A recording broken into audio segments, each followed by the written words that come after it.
मैं हूँ आपकी स्टोरी टेलर रू और आप सुन रहे हैं मेरे साथ सांच और सांची की कहानी, यानी कि लव आफ्टर मैरिज। चलिए कहानी शुरू करते हैं। अब जो सांची है वो वहाँ से चली जाती है क्योंकि उसके जाने का वक्त हो चुका था। सांच अपनी जगह पर लेटी हुई थी। धीरे धीरे उसके पहलू पर भी आंसू गिरने लग जाते हैं। यहाँ सांची बाहर आकर बैठी हुई थी और अब वक्त धीरे धीरे गुजर रहा था। नैना जो है वो सांची को लेकर चली जाती है और सांची जो है वो अब घर पहुंचती है। घर जाने के बाद आराम करती है क्योंकि जब तक सांच को होश नहीं आया था वो वहीं थी, उसके पास थी। इसीलिए अब राघव ने नैना से कहकर उसे वहाँ भेज दिया था। हॉस्पिटल में राघव सांच के साथ था। अब यहाँ एक दिन जो है वो बीतता है, 2 दिन बीतते हैं। सांची वहाँ जाती थी, उसे रोज़ देखती थी। धीरे धीरे उसकी रिकवरी होती है और फिर सांच का जो है डिस्चार्ज हो जाता है। ये लोग घर आ जाते हैं, पर घर पर भी आने के बाद सांच को बेड रेस्ट करना था। सांची उसका बराबर ख्याल रख रही थी। जो सांच की मॉम है वो चुप हो गई थी, उन्होंने किसी से कुछ नहीं कहा था। वो सांच के ठीक होने का इंतज़ार कर रही थी। वो अब सांच को तकलीफ़ में नहीं देख सकती थी क्योंकि पूरा घर ही सांच से बहुत प्यार करता था। सब कुछ देख सकते थे पर सांच को तकलीफ़ में नहीं। उसके पापा ने भी उनकी मॉम से कहा था कि वो अब कोई भी टॉपिक ना निकाले, ऐसा कुछ भी ना कहे जिससे सांच को तकलीफ़ हो। अब यहाँ धीरे धीरे चीज़ें सही हो रही थी। हाँ, आर्यन जब भी घर आने की कोशिश करता उसे वहाँ से भगा दिया जाता। गार्ड से ही मना कर दिया था कि आर्यन को ही अंदर ना आने दिया जाए। और ऐसे करके 1 हफ्ता गुजर चुका था।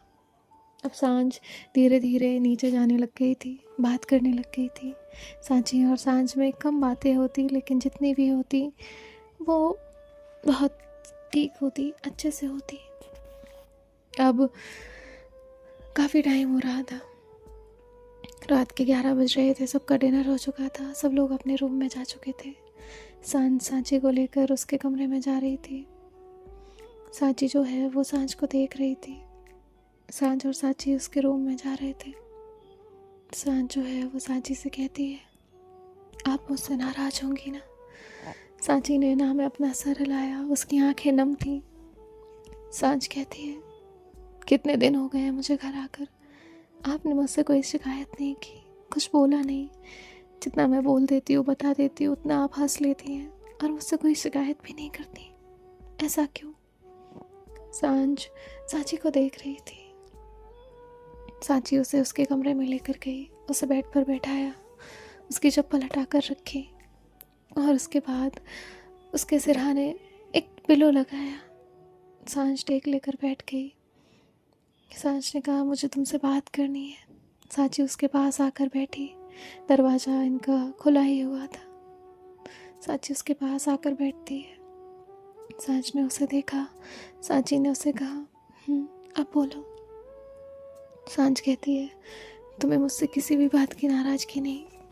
सांची ने कहा, कैसी नाराज़गी और किस बात की नाराज़गी रखूं मैं आपसे? अगर मैंने उस दिन आपको खो दिया होता तो मैं क्या करती इस नाराज़गी का? क्या कहती आपसे? क्या बोलती आपको? क्या रह जाता मेरे पास? आपको अंदाजा भी है कि मेरा क्या कुछ खो सकता था उस दिन, सिर्फ आपके गुस्से की वजह से। सांच कहती है, सॉरी। सांची कहती है, क्या करूं मैं सॉरी का और कहाँ लेकर जाऊं मैं सॉरी को? तुम बताओ, तुम्हें कुछ हो जाता तो मैं क्या करती, कहाँ जाती? कभी सोचा है मेरे पास एक इंसान है? कभी सोचा है जिसमें मैं पूरी दुनिया देखती हूँ, सिर्फ तुम हो? सांच कहती है, सॉरी, आगे से नहीं होगा। सांची ने उसके आंखों से आंसू पोंछे और कहा, सांच, मैंने कभी तुमसे कोई शिकायत नहीं की और ना ही तुमसे कभी कुछ मांगा। आज पहली और आखिरी बार कुछ मांग रही हूँ। प्लीज़ अपना गुस्सा कम कर दो, अपना गुस्सा छोड़ दो।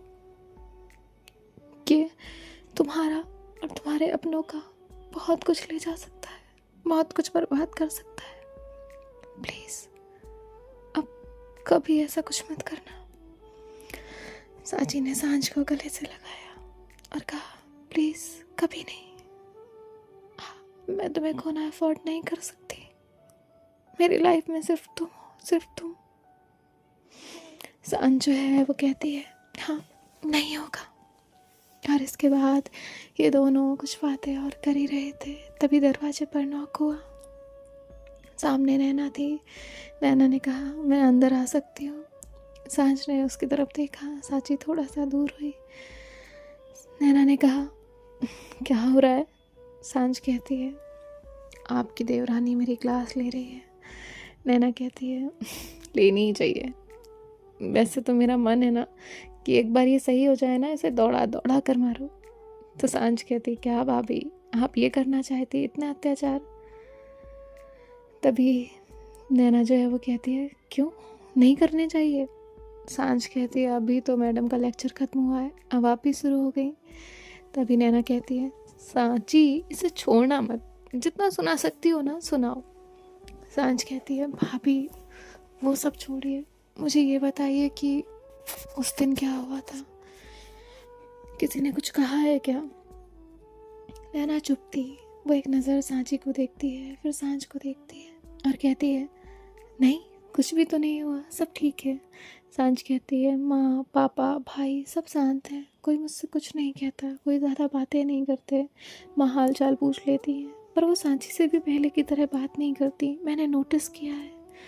नैना कहती है, सांझ अभी तुम ठीक हो जाओ, पहले ठीक हो जाओ, फिर उसके बाद जो कहना है वो कहना, जो करना है वो करना, पर अभी अभी इतना लोड लेने की ज़रूरत नहीं है। सांझ कहती है, भाभी मुझसे झूठ नहीं बोल रही ना आप? नैना कहती है, नहीं झूठ नहीं बोल रही, बस फ़र्क इतना है कि मैंने तुम्हें अभी बताया नहीं है। सांझ कहती है, तो बताइए ना, ये तो मुझे कुछ नहीं बताती। नैना कहती है, मम्मी जी को गलतफहमी हुई थी, मम्मी जी को लगता है कि सब कुछ सांची की वजह से हुआ, उनके दोनों बच्चे सांची की वजह से दूर हो गए, इसलिए उनकी नाराज़गी सांची से है। जब उन्होंने सांची को तुम्हारे लिए इतना परेशान देखा, सारी चीज़ें ऑब्ज़र्व की, तब से वो शांत हो गई है। वो चाहती है कि तुम ठीक हो जाओ। मुझे भी ये खामोशी थोड़ी खटक रही है, लेकिन सांझ तुम्हें तो पता है ना, सब लोग तुमसे कितना प्यार करते हैं, इसीलिए अब प्लीज़ कुछ मत सोचो और ख़ुद को रेस्ट दो, अपने माइंड को रेस्ट दो, समझी? सांझ कहती है, हाँ भाभी। जिसके बाद जो नैना है वो वहाँ से चली जाती है। यहाँ सांची जाकर डोर लॉक करती है और फिर सांझ को अच्छे से लिटाती है। सांझ जो है वो सांची से कहती है, आई एम सॉरी। सांची कहती है, एक बार और ये सॉरी बोला ना तो यहाँ से बाहर भगा दूँगी। सांझ कहती है, अच्छा? सांची कहती है, हाँ अब बस करो। तो सांझ जो है वो मुस्कुराती है और कहती है, आप गुस्सा करते हुए कितनी अच्छी लगती है ना। तो सांची कहती है, अभी गुस्सा किया नहीं है, जब करूँगी ना तो आपसे बर्दाश्त नहीं होगा। सांझ उसका हाथ पकड़ लेती है और कहती है, प्लीज़ मत करिएगा। सांची कहती है, सांझ सो जाओ। सांझ कहती है, सुला दो, मैं तो कब से वेट कर रही हूँ सोने का। सांची मुस्कुराती है और धीरे धीरे सांझ को सुलाने लगती है। सांझ सो चुकी थी। सो जाने के बाद अब सांची जो है सांझ को देखती रहती है। उसके माइंड में कई सारी चीज़ें चल रही थी, उसे भी ये सारी चीज़ें एक्सेप्ट तो नहीं हो रही थी, लेकिन फिर भी वो कुछ सोच रही थी। अब नेक्स्ट डे होता है। नेक्स्ट डे सांझ उठती है। सांची भी उठ चुकी थी। सांझ सांची के साथ नीचे जाती है। सांची सांझ को ब्रेकफास्ट करा रही थी, तभी घर की डोरबेल रिंग हुई और 2 लोग अंदर आए। सांची की नज़र सामने दरवाजे पर पड़ी। वहाँ पर सांची की मॉम और डैड थे। सांची उन्हें देख रही थी। तभी जो सांची के मॉम डैड हैं वो सांची की मॉम से मिलते हैं और उसके बाद उनसे कहते हैं, बहन जी आप कैसी हैं? उनसे हाल चाल पूछते हैं, सारी बातें कर रहे होते हैं। तभी वो सांची से कहते हैं, सांची बेटा तैयार हो जाओ, हम तुम्हें लेने आए हैं। उन्होंने इतना कहा ही था कि सांच ने सांची का हाथ पकड़ लिया। सांच जो है वो सांची की तरफ देखती है। उसकी आंखें नम हो रही थी। सांची ने कहा, पापा मैं अभी नहीं आ सकती। तभी वो कहते हैं, बेटा हमें बाहर जाना है और तुम्हें भी बुलाया गया है, इसलिए हम तुम्हें लेने आए हैं। सांची कहती है, माँ पापा आपने ही तो कहा था ना ये मेरा घर है, और वो मेरा घर नहीं है। बेटी का ससुराल ही उसका घर होता है, उसके मायके पर उसका कोई हक नहीं होता, वो उसका घर नहीं होता। तो आज ये मेरा घर है और मैं यहाँ से नहीं जा सकती, आपके कहने पर भी नहीं। यहाँ जो सांची के मॉम डैड हैं वो उससे ज़िद करते हैं, लेकिन तभी जो सांच की मॉम है वो कहती है, भाई साहब अगर वो कह रही है कि वो नहीं आएगी मतलब नहीं आएगी, आप क्यों ज़िद कर रहे हैं? और ऐसा तो नहीं है कि वो हमारे साथ खुश नहीं है, वो बहुत खुश है, आप चाहें तो अपनी बेटी से पूछ सकते हैं। सांची तुम इधर खुश हो ना? सांची हाँ में अपना सर हिलाती है। तभी वो कहती है, ठीक है अगर तुम्हें नहीं आना है तो हम चलते हैं। और इतना कहकर वो वहाँ से चले जाते हैं। यहाँ सांझ ने अपनी मॉम को देखा, उसकी मॉम उठकर वहाँ से जाने लगी। सांझ ने कहा, माँ। उसकी माँ वहाँ कुछ पल रुकी, उन्होंने पीछे मुड़कर देखा, सांझ और सांची अभी साथ में थे। सांझ की मॉम ने कहा, मैं जा रही हूँ, और हाँ मैंने ये सिर्फ तुम्हारे लिए किया है। और इतना कहकर उन्होंने सांझ की तरफ देखा। सांझ उन्हें देखती रह गई और इतना कहकर वो वहाँ से चली गई। सांझ जो है वो बस ये सब देख रही थी। तभी नैना वहाँ से बाहर आई। नैना ने कहा, सांझ कहती, भाभी ये क्या था? तभी वो कहती है, सांझ मुझे भी कुछ चीज़ें समझ ही नहीं आ रही हैं। तभी जो सांझ है वो कहती है, अरे आप ना एक बार बात तो कर ही सकती है ना। नैना कहती है, मैंने बात करने की कोशिश की थी पर वो मेरा जवाब ही नहीं दे रही है। सांझ जब तुम ठीक हो जाओगी ना वो तुमसे ही इस बारे में बात करेंगी। सांझ कहती है, भाभी अब ना मुझे डर लग रहा है। माँ की ये खामोशी मुझे तूफान के पहले वाली खामोशी का एहसास करा रही है। नैना कहती है, सांझ चुप करो। सांझ कहती है, भाभी मैं मजाक नहीं कर रही। नैना कहती है, ठीक है जानती हूँ, अब शांत रहो। तो सांझ शांत हो जाती है। आर्य वहाँ आता है। आर्य जो है वो सांझ के साथ मस्ती करने लगता है और धीरे धीरे सारी चीज़ें यूं ही चल रही थी। अब कुछ वक्त बीत चुका था, ऐसे 1 महीना हो चुका था। सांझ पूरी तरह से ठीक हो चुकी थी। सांझ रेडी होकर नीचे आती है। जैसे ही नीचे आती है वो सबको देखती है। सब लोग उसे देख रहे थे। सांझ पहले की तरह हंस रही थी, बोल रही थी, खुश थी। और आज पूरा घर खुश था, पूरा घर हंस रहा था, पूरा घर खिलखिला रहा था, क्योंकि सिर्फ सांझ खुश थी इसलिए। तभी सांझ आती है और कहती है, माँ मैं काम पे जा रही हूँ। तभी उसकी माँ कहती है, इतनी जल्दी? सांझ कहती है, अब प्लीज़ मुझे ये पेशेंट की तरह नहीं रहा जाता, अब मैं जा रही हूँ। तभी जो सांझ की माँ है वो कहती है, ठीक है सांची जाएगी क्या? सांझ जो है वो एक नज़र सांची की तरफ देखती है और कहती है, नहीं वो नहीं जाएंगी, मैं अकेली जा रही हूँ। उसकी मॉम कहती है, पर बेटा ध्यान से जाना। सांझ उनसे कहती है, हाँ ध्यान से जाऊँगी। और इतना कहकर वो उससे कहती है, ठीक है जाओ। सांझ कहती है, जा रही हूँ। तभी वो कहती है, रुको। तो सांझ वहीं रुक जाती है। सांझ वहीं रुकती है। तभी जो सांझ की मॉम है वो कहती है, सांची कहती है, जी माँ। तभी वो कहती है, जाओ थाली लेकर आओ और सांझ की आरती उतारो एक बार। सांझ उन्हें देखती है। तभी सांझ की मॉम कहती है, इतने वक्त बाद काम पे जा रही हो ना, इसीलिए, और हाँ दही चीनी भी लाना। तभी जो सांझ है वो कहती है, माँ। तभी वो कहती है, चुप करो। तो सांझ चुप हो जाती है। सब लोग हंस रहे थे। थोड़ी देर में सांची वहाँ आती है और वो थाली उन्हें देती है आरती करने के लिए। तभी वो जो है वो कहती है, तुम करो। सांझ देखती है कि उसकी मॉम ने क्या कहा। सांझ जो है वो कहती है, माँ आप। तभी वो कहती है, नहीं इसे ही करने दो। सांची जैसा उसे इंस्ट्रक्शन दिया था वो करती है, जिसके बाद जो सांझ है वो उनसे मिलती है और फिर सांची को देखती है, फिर वहाँ से चली जाती है। सांझ आती है, अपना काम करती है। सांची को हर एक घंटे में वो इन्फॉर्म कर रही। सांची जो है वो उसका जवाब दे रही थी। सांची हॉल में बैठी हुई थी। आर्य जो है वो स्कूल गया हुआ था। नैना अपना काम कर रही थी। तभी जो सांझ की मॉम है वो वहाँ आती है सांची को आकर देखती है और फिर उसके बाद वो उसके पास आकर बैठ जाती है। जैसे ही सांची उन्हें देखती है वो अपना फ़ोन दूसरी तरफ रख देती है और वो उन्हें कहती है, माँ कुछ चाहिए आपको? और इतना कहकर वो खड़ी हो जाती है। तभी सांची की मॉम कहती है, बैठो। सांची बैठ जाती है। सांची कहती है, माँ क्या हुआ? तभी वो कहती है, मुझे तुमसे कुछ बात करनी है। और इतना कहकर वो नैना को आवाज़ देती है। नैना भी तुरंत वहाँ आती है और कहती है, जी माँ क्या हुआ? तभी वो कहती है, यहाँ बैठो। नैना कहती है, मैं? वो कहती है, हाँ तुम भी बैठो, बड़ी बहू हो, हमारा अगर कोई बात चल रही है, कोई फ़ैसला होना है तो तुम भी तो ज़रूरी हो ना, यहाँ चाहिए ही। जिसके बाद जो नैना है वो वहाँ बैठ जाती है। तभी वो कहती है, देखो सांची, मैं सांच से बहुत प्यार करती हूँ। वो मेरे लिए मेरी ज़िंदगी है, सब कुछ है। राघव और आर्यन के बाद सांच मेरी ज़िंदगी में आई और मेरे लिए वो सब कुछ है। ऐसा नहीं कि मैं अपने वो दोनों बच्चों से प्यार नहीं करती, उनसे भी करती हूँ, पर सांच सबसे ज़्यादा लाडली है। उसे हमने बहुत नाजों से पाला है।